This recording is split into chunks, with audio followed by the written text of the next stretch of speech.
Bien, entonces el hábito se adquiere mediante el constante ejercicio de ciertos actos. Es por eso que nadie nace siendo virtuoso y nadie nace siendo vicioso. Eso se adquiere en la medida en que se va haciendo una conquista en su obrar, como decía hace un rato. Bueno, y si nos hacemos juntos realizando, y si nos hacemos juntos realizando libremente constantes actos de justicia, o generosos, puntuales, reiterando actos de generosidad y de puntualidad, vamos a ser generosos, justos y puntuales. Para adquirir un vicio, a diferencia de eso, es decir, a diferencia de la virtud, que es repetitivo el acto generoso, repetitivo el acto puntualidad, el esfuerzo de repetir primero conscientemente el acto justo, en cambio el vicio tiene esa ventaja para quien cae en él, que es mucho más fácil. Porque fíjese lo que voy a decir, por favor, anote esto. Para adquirir el vicio, basta en cambio con no hacer nada. Es decir, dejar de hacer el bien que quizás sí costaba un cierto esfuerzo. Los hábitos configuran las potencias del hombre y su personalidad de tal manera que le permiten obrar con facilidad y prontitud, por lo que se convierte en una segunda naturaleza. Yo tengo una naturaleza de no mentir, por ejemplo, ya yo no voy a mentir, y conscientemente me paro aquí, me preguntan algo y yo digo, pues tengo que decir la verdad, a ver, y digo la verdad. Al otro día me preguntan otra cosa y digo, no, pues yo tengo que decir la verdad nuevamente, con todas las consecuencias que ello signifique, porque no existen las mentiras piadosas, eso es un invento, eso es una justificación del vicio. No existe ninguna mentira es piadosa, porque piadosa es un acto de adoración a Dios, de entrega a Dios y de obediencia a Dios. Y usted no puede obedecer a Dios mintiendo porque la mentira está inscrita en las tablas de la ley, en la ley de Dios, en los mandamientos. No mentirás. Así que no existe la mentira piadosa, es otra frasecita instalada por el enemigo de Dios para seguir corrompiendo el alma humana y llevando, como decimos, más almas a su reducto, digamos, ¿no? Los hábitos entonces configuran al hombre en su personalidad de tal manera que le permiten obrar con facilidad y prontitud, por lo que se convierte en una segunda naturaleza. Entonces yo, que me costó al principio, no voy a mentir, no voy a mentir, hasta que llega el momento en que yo transformo ese acto de decir la verdad en una segunda naturaleza, en el sentido que casi, no es que así sea, deja de ser un bien ilícito. Naturalmente, sin darme cuenta, elijo el camino correcto, no mentir. Elijo el camino correcto, no robar. Elijo el camino correcto, ser puntual, qué sé yo, ser veraz, ser generoso. Elijo naturalmente y al final se transforma en una segunda naturaleza. Entonces yo tengo una bondad natural, que no nací con ella, pero mediante el hábito la transformé en natural, como segunda naturaleza. Así, la persona también en el acto vicioso forma una segunda naturaleza. Y en ese caso también es mucho más grave porque hay ideologías que le hacen ver la realidad alterada y le transforman no solamente una segunda naturaleza, viendo aquello que es malo como bueno, sino que viendo una realidad que no es la realidad, que es una deformación de la realidad, la ideologización.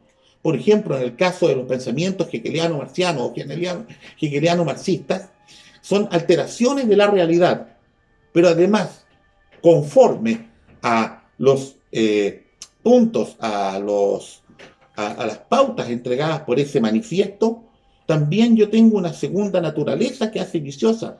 Entonces, una doble alteración. Está alterada como una segunda realidad, la realidad que me rodea, y está alterada entonces mi acción humana viciosa, como que eso fuera lo bueno.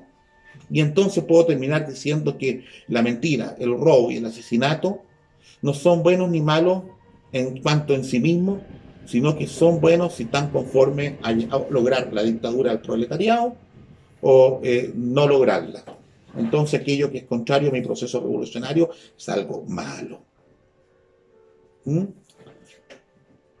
Y leemos nuevamente al filósofo, dice, porque al que tiene un hábito le es de suyo amable lo que es conveniente según el propio hábito, pues se le hace con natural de cierto modo, en cuanto que la costumbre y el hábito se convierten en una segunda naturaleza.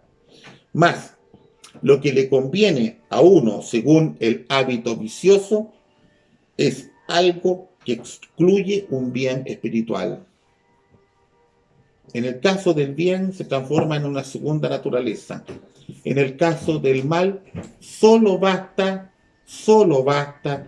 que se anule o se excluya el bien espiritual. Y con eso ya estamos piqueados. Usted es vicioso.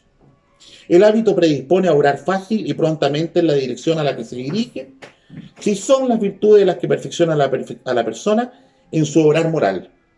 Su posesión será necesaria para que el hombre alcance la plenitud propia de la naturaleza y actúe moralmente bien. Por eso se dice que connaturaliza el hombre con el bien a través de la virtud. Esta necesidad es apoyada por una triple finalidad, que éstas cumplen y que el filósofo señala como la siguiente. Necesitamos los hábitos de las virtudes para tres fines. Primero, para que haya uniformidad en su operación, porque los seres que dependen solo de la operación se mueven, se cambian, se mudan con facilidad, a no ser que estén constituidos de acuerdo con una inclinación habitual. ¿Se fijó? Se mudan con facilidad, a no ser que estén constituidos de acuerdo a una inclinación habitual. Es decir, que los seres en su operación cambian permanentemente. En un término que se usa mucho en el campo, la persona es veleta, es impredecible. Es impredecible porque hoy día elige lo bueno, mañana lo más o menos, otro día lo malo. Es impredecible, dice.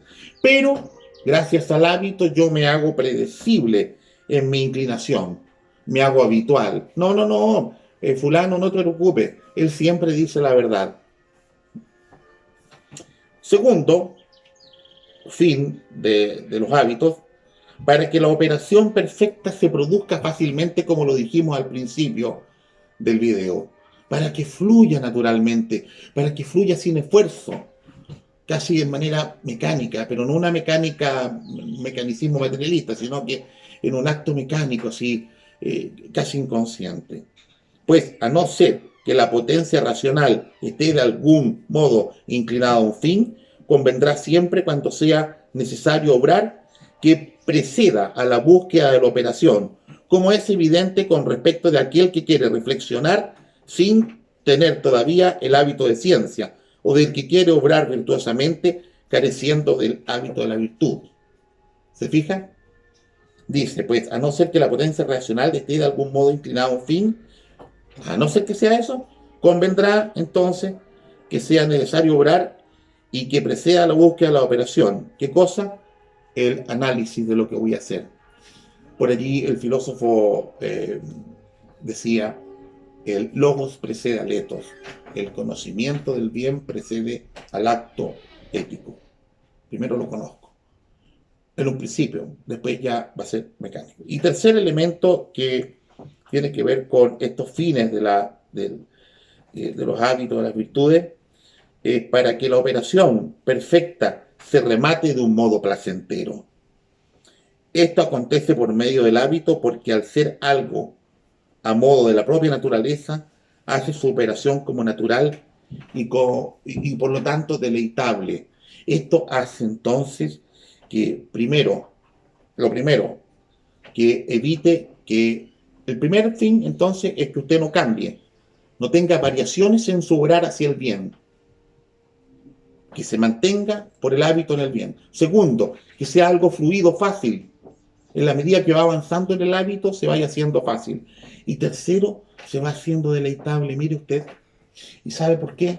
Porque usted tiene un placer inconmensurable, y yo diría, como es espiritual, un goce inconmensurable, Cuando usted actúa bien, conforme a la naturaleza, actúa conforme al mayor bien, actúa ordenado. Usted tiene una paz interior, un reposo en el alma que no se obtiene de ninguna otra manera si no es con el acto virtuoso.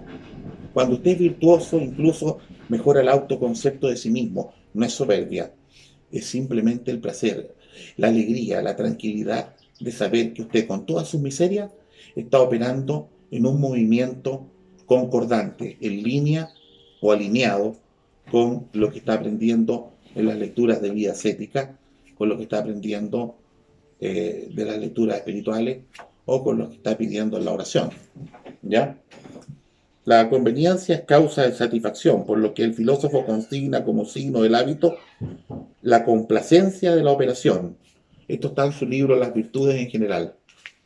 Decimos entonces que el vicio, por el contrario, es un hábito operativo malo que conduce a su poseedor a actuar contra las inclinaciones inscritas en su naturaleza.